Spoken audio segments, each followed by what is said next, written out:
जिस तरह से चुनाव आयोग चला रहे हैं, मुझे लगता है लोकतंत्र और लोकतांत्रिक प्रक्रिया पर बहुत बहुत बड़ा खतरा मंडरा रहा। हमें लगता था कि जो इनसे पहले थे वो फेयर नहीं है, अब इनको देखो तो वोट याद आने लग गए। यह स्थिति हो गई आज चुनाव में। और यह खतरा विपक्ष के लिए नहीं है, सिर्फ यह खतरा आप सबके लिए है, एक एक वोटर के लिए है। अब एक और चीज मैं आपको बता दूं,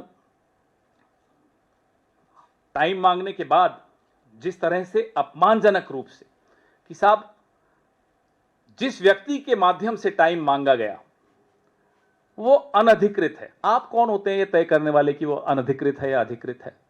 चलिए, आपको लगता है वो अनधिकृत है तो उसको बोलिए कि साहब आप अपना ऑथराइजेशन ले आइए कांग्रेस पार्टी से। वो ले आता, आधे घंटे में ले आता। हमें कल ये आभास हुआ कि शायद हम गलत पते पर चले गए हैं।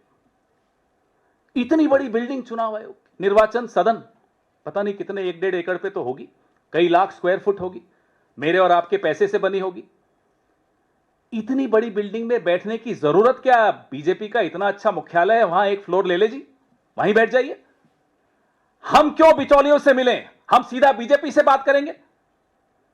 माफ कीजिएगा, चुनाव आयोग किसी पार्टी का बिचौलिया नहीं हो सकता।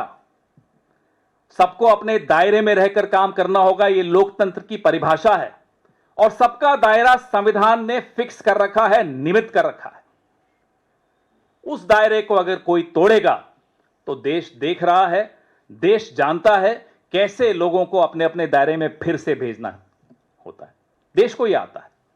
इसलिए मैं इस मंच के माध्यम से बहुत विनम्रता से, in all humility at my command, मैं चेतावनी दे रहा हूं चुनाव आयोग को।